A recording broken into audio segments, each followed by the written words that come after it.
You're crying. We're all crying, and we're all sick of hearing about WannaCry.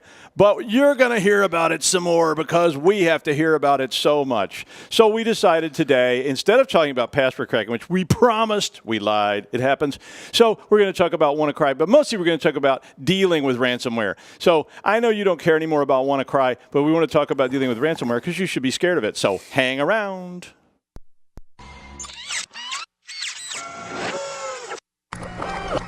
This is a Security Weekly production. Welcome to Secure Digital Life.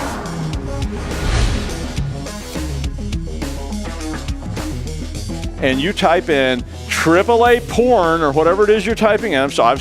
I was at a PG show. And I'm really excited to be here. I'm glad you're here because somebody needs to know what's going on. That's right. Okay, so now somebody has to drink this. I think it's another day. It's another episode.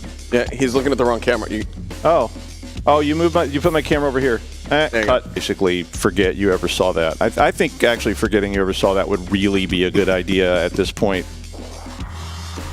Hello. We're back.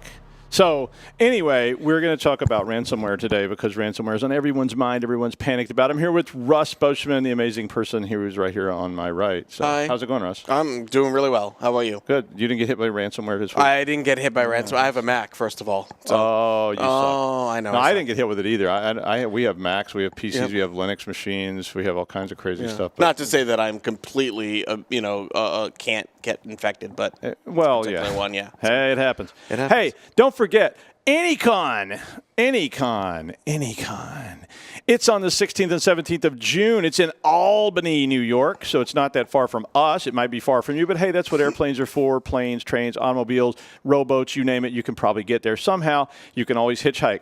It's coming up. If you use the key SEC Digital, or Paul, if you want to use Paul. You can also use RWEDU. You get $25 off your tickets.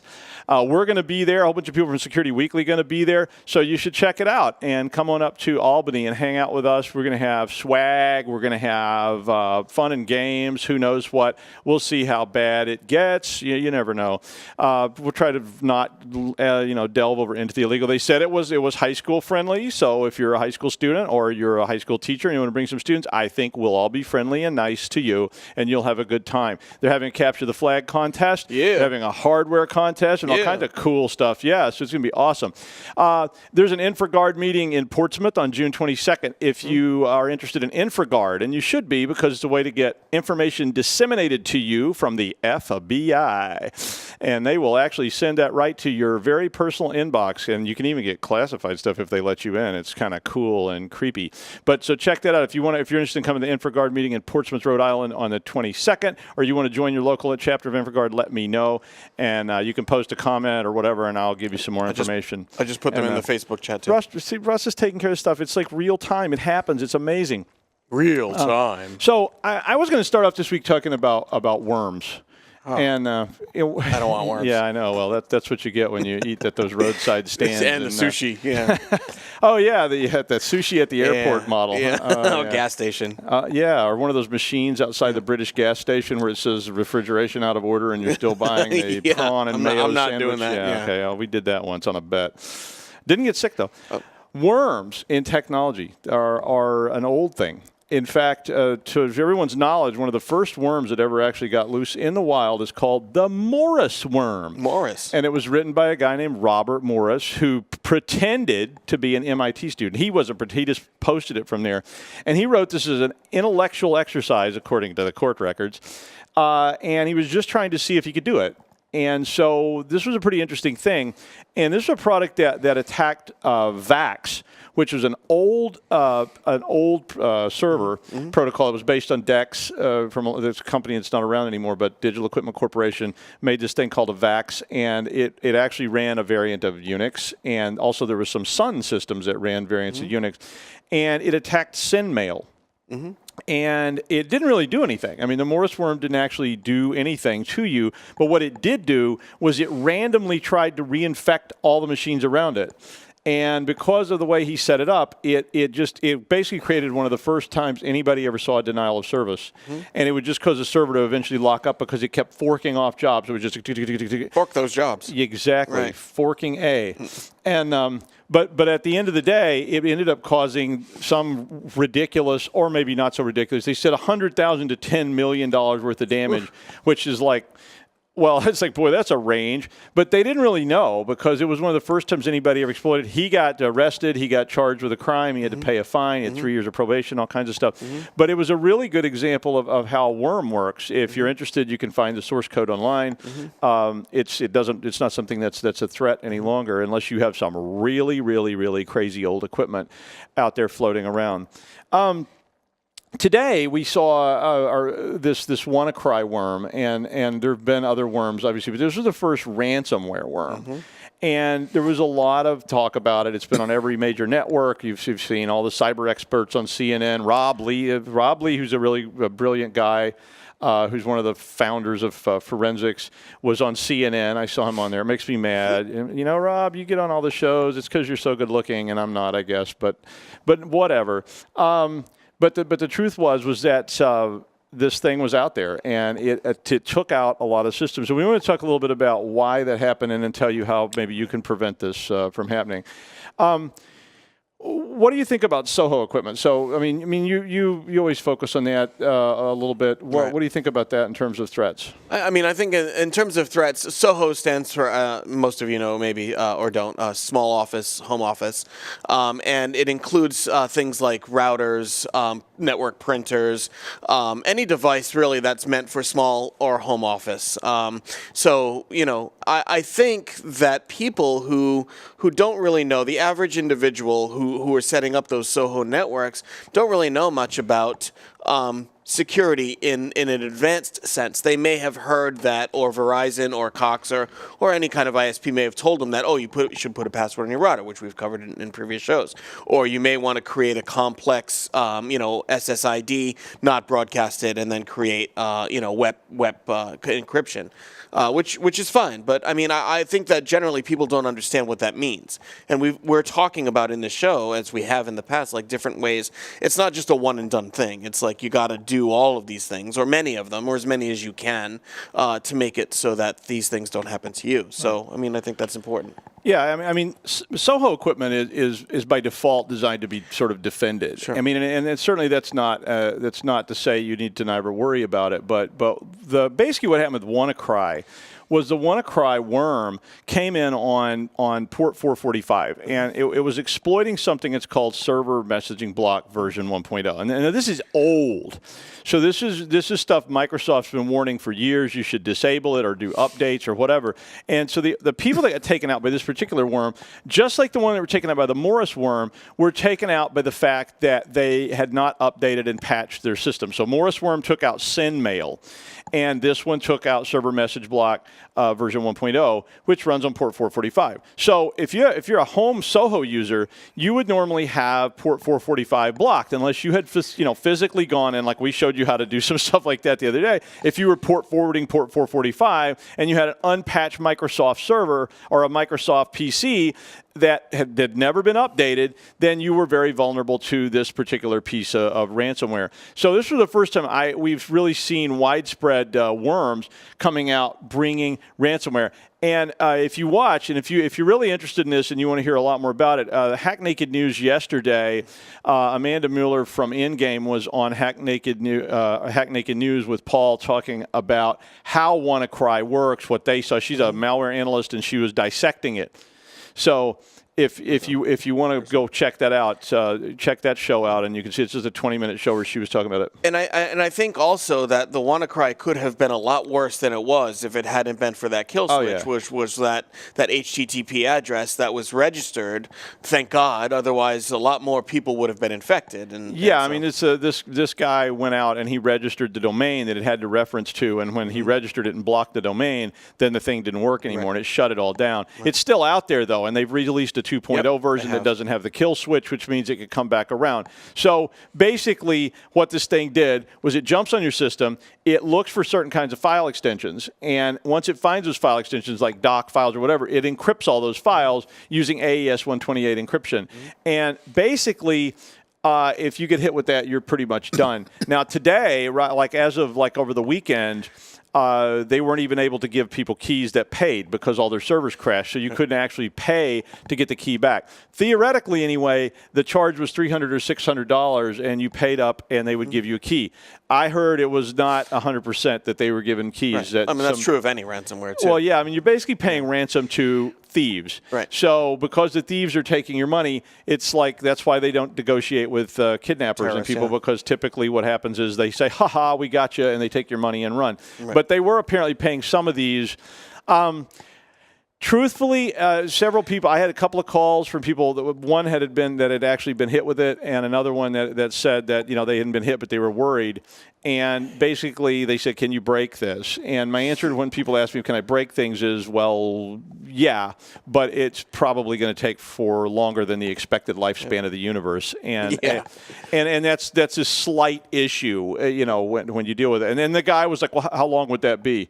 And I was like, oh, my God. 4 billion years. Yeah, some people are very, very serious. 4 billion years. Yeah, I know. I was like, well, it would be after the heat death of the universe, which is like 4 billion years out in the future. And he was like, oh, so that's a long time then. Yeah. I was like, okay, yeah, this is why you got hit with this thing. Did you have a backup, sir? Well, so that brings us to sort of the discussion for the day, which is some thoughts about what to do if you have gotten hit with this kind of stuff, and some thoughts about what you should be doing to avoid getting hit with this stuff, or if you do get hit with it. My assumption from the disaster planning days is that all things will happen. So you really should live life under the assumption my hard drive will fail. I will lose my passwords.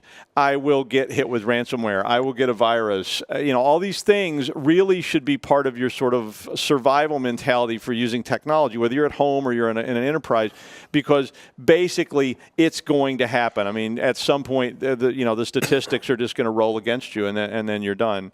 So the first thing I thought we would talk about a little bit is what do you do when you're got? You actually have actually been infected with one of these kind of, and we're particularly talking about worms.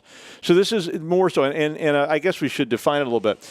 A worm is a piece of software that replicates itself. Mm-hmm. So it's not just a virus that you download, but it's something that is capable of replicating itself, just like a real virus, but now it spreads from machine to machine to machine. And it usually uses some sort of exploit.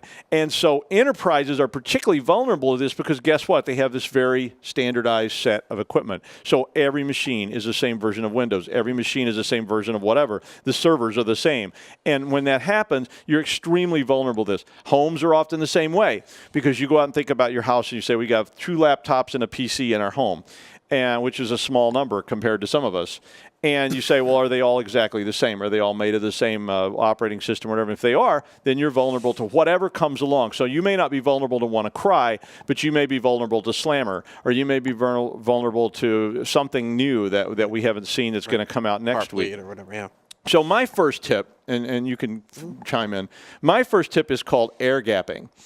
And so if you think you've been infected with one of these things, air gapping means I'm going to actually disconnect this machine from the network.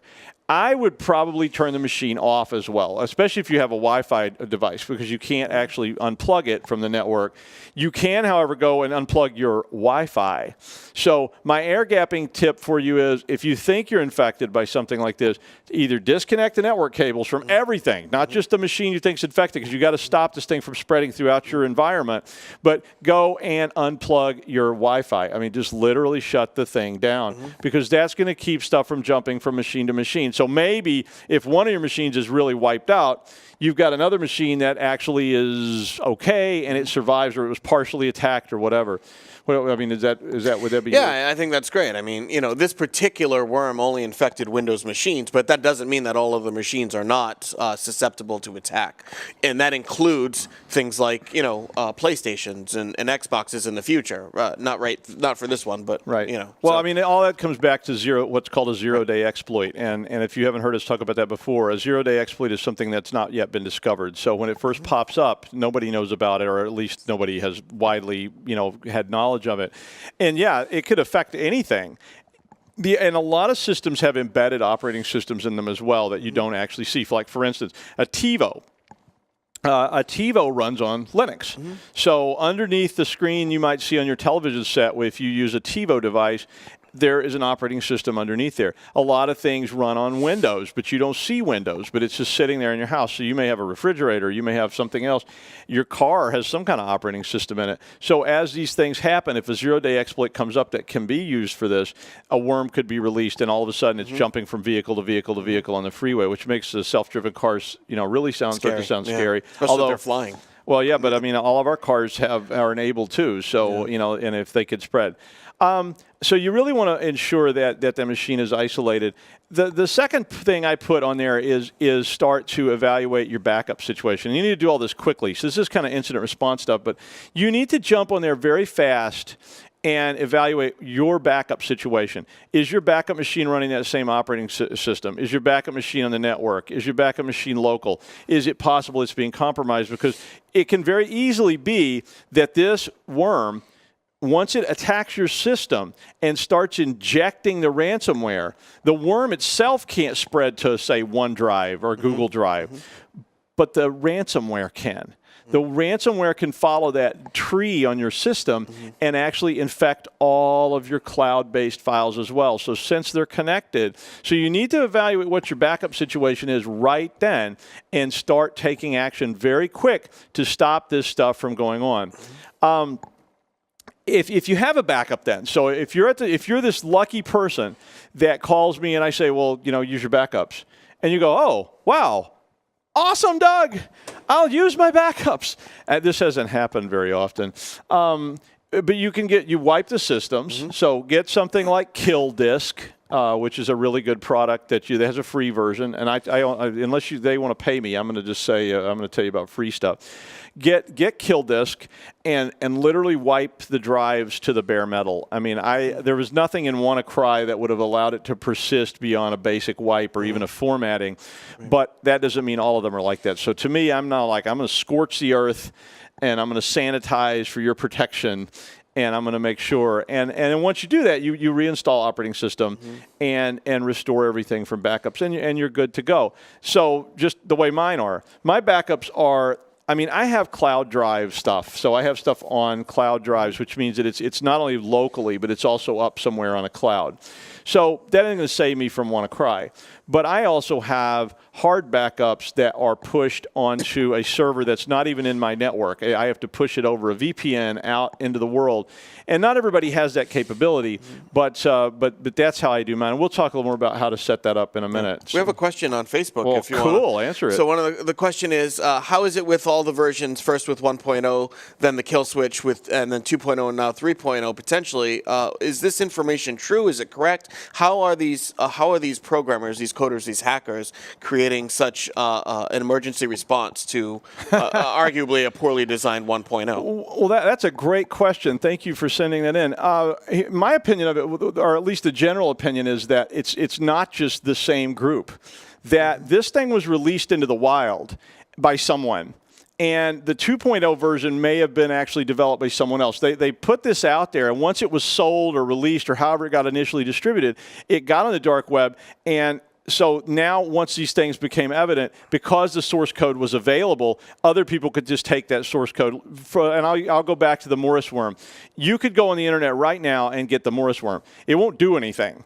So it doesn't affect modern systems. But if you took the Morris worm and used that as a basis to modify it, because that code's available, you could adapt it to different situations. So they have not moved the WannaCry from using SMB version 1.0. It's still locked into that basic exploit. So they're not expanding it to take advantage of some new 0-day that anyone has found yet. But the problem is, out in the future, that's exactly what they're going to do because that code is widely available. So as these new versions come out, it's just different groups of people taking it, tweaking it, throwing some ransomware in it and saying, hey, go ahead. And we have one other question also from Aaron Testerman. How are antivirus companies doing detecting this and keeping up with the variants? That's a very good question as well. And the answer is it takes some time for antivirus companies to adapt to this kind of stuff. Signature-based. Amanda yesterday said that that basically they didn't have any real fancy stuff in this particular piece of malware, that it did not have antivirus manipulation, it didn't have AI routines to try to manipulate its way around antivirus signature detections or even antivirus just behavior detection. But what they did, what they will do is, on this particular problem, is they will start looking for this signature. But it usually takes them some days to release updates to your antivirus, to your anti-malware type software, because they have to test. So they want to see, we're not going to release a patch until we know it works. So they're going to have to get it, they're going to have to sandbox it, they're going to have to test it, and once they have it all tested, then they can blow out an update. This one in particular, though, it was easier for you to block it with a firewall. So if you're an enterprise and you're sitting there worried about this and you have old machines, do a couple things. Patch your Windows machines to current patches and block port 445. I mean, if you just block, I mean, most people have that blocked. On my network, in my commercial networks, I actually have a block with extreme prejudice against 445. I don't just block it. I actually just blackball it, dev null it, because I don't want any 445 stuff coming into my network. If you have to have that port open for some crazy reason, I would actually change my daemon so that it was listing on a different port to avoid using 445, which is server messaging block. That's not normally something you'd want to open to the internet, so if it's not, you should be okay. But I'm sure there will be patches to Cyber-Reason, Malwarebytes, all the antivirus products out in the world very soon, but to look for this particular product. But in the meantime, beware. Cool. Were there any more questions? Not yet. Okay, well, keep those cards and letters keep pouring them coming. So once you've reinstalled Windows, so back to my sort of steps of what to do. Once you've reinstalled Windows, I would install Cyber-Reason, and we'll put these in the wiki if they're not on there already. Is what? Ransom free. Sorry, the voices in my head are telling me what to say. It's like, no, yes, oh, Dave, are you there? Is that a crocodile? Oh my God, he's screaming on. And the other, well, we'll just keep going here. Ransom free and Cyber-Reason are products that actually specifically focus on the behavior of ransomware, and it's a free product, so you can get it. The other one is Malwarebytes, which they have a free version and a premium version. You can look at none of these products are expensive for home use, but all of these are things you should have on your systems. And the more of them you have, the better you're going to be because they're focused on that. My other step, if you're got, is pay up. I mean, we mentioned that earlier, and that's something you're going to have to come to terms with. It's like, do I pay these kidnappers or do I not? And they're telling me to throw a bag with $1 million off a bridge somewhere. Am I going to get, your kid back or whatever? I was going to say my rug. Oh, well, I'm saying kid. I was using the Big Lebowski or whatever. But oh, my God, yeah. Well, actually, it wasn't a rug. The rug, Donnie. It was his wife. Yeah, it brings the whole room together. But and then finally, it might be possible to break the encryption. I've heard mixed stuff on it. AES encryption 128 has been broken, so people have, at least in a laboratory environment, broken it. That's probably going to cost you a lot of money. Mm-hmm. And so the best thing, obviously, there is to have those backups. But then moving right along, as we're going to run out of time, what should you do? So I want to just go through some steps real quick about what you should do. Mm-hmm. Install Malwarebytes and also Reason Free. Mm-hmm. Put Cyber-Reason type products and these on your systems and keep them updated. Please do that. Above all things, check your borders. Go out there and look. We've done it on the show. If you go watch our other show, I don't remember which episode it was, but you go watch that episode. We talked about how to set up home Soho type routers probably your Soho router is blocked. If you're in an enterprise and you're running commercial routers, go in there and add a firewall rule to literally block port 445. I mean, keep that thing out just for the short term. If you need it open later, figure out what to do, but I would block it for right now. Turn on automatic updates on Windows. I know enterprise people, you can't do this because you have to patch test. So in that case, patch. Figure it out. Get your patching systems going. And I know that's tough, hospital people. I know that's tough, bank people, because you're terrified of a piece of equipment sitting out in a room somewhere when you do that patch. You're going to have to figure out a way to patch better so that you can get up and watch these alerts. Microsoft warned about this over a year ago. You need to keep on top of this stuff. So subscribe to US CERT.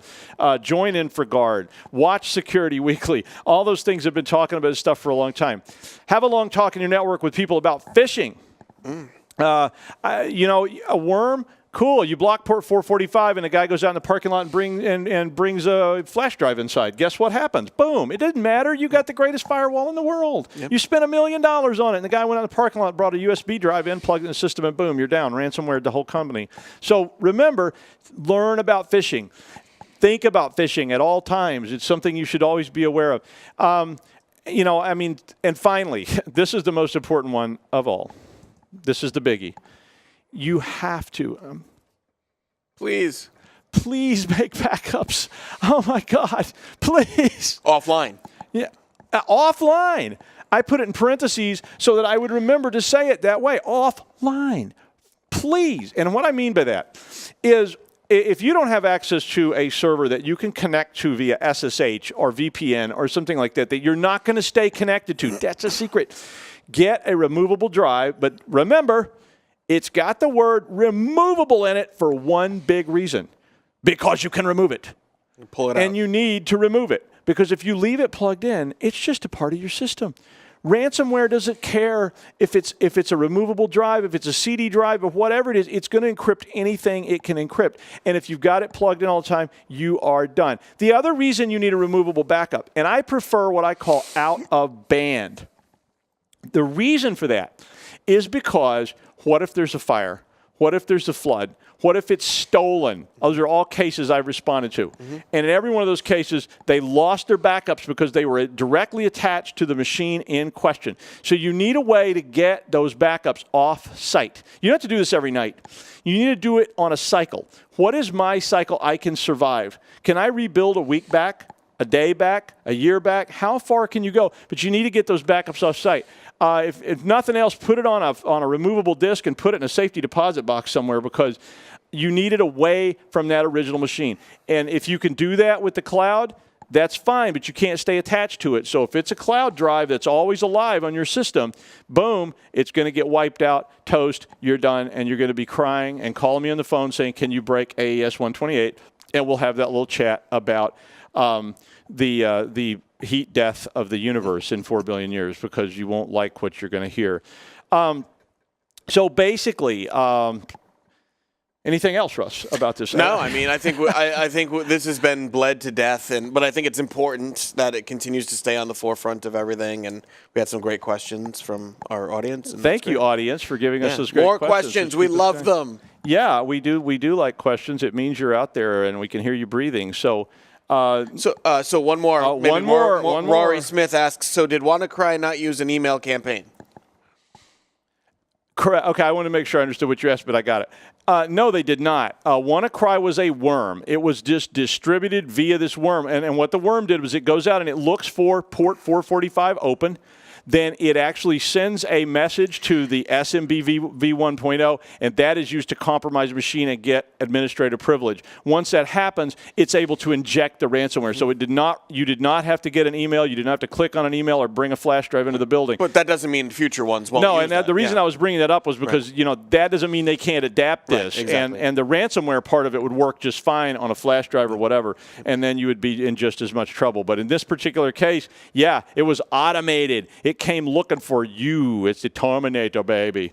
All right. Okay. Okay. I think we're over. I think it's we've had enough of this for sleep. today. Yeah. Okay. Anyway, so thank you for joining us today. We'll see you next week, man. We'll get back to talking about passwords, maybe, but I don't know. We could get distracted. Take care.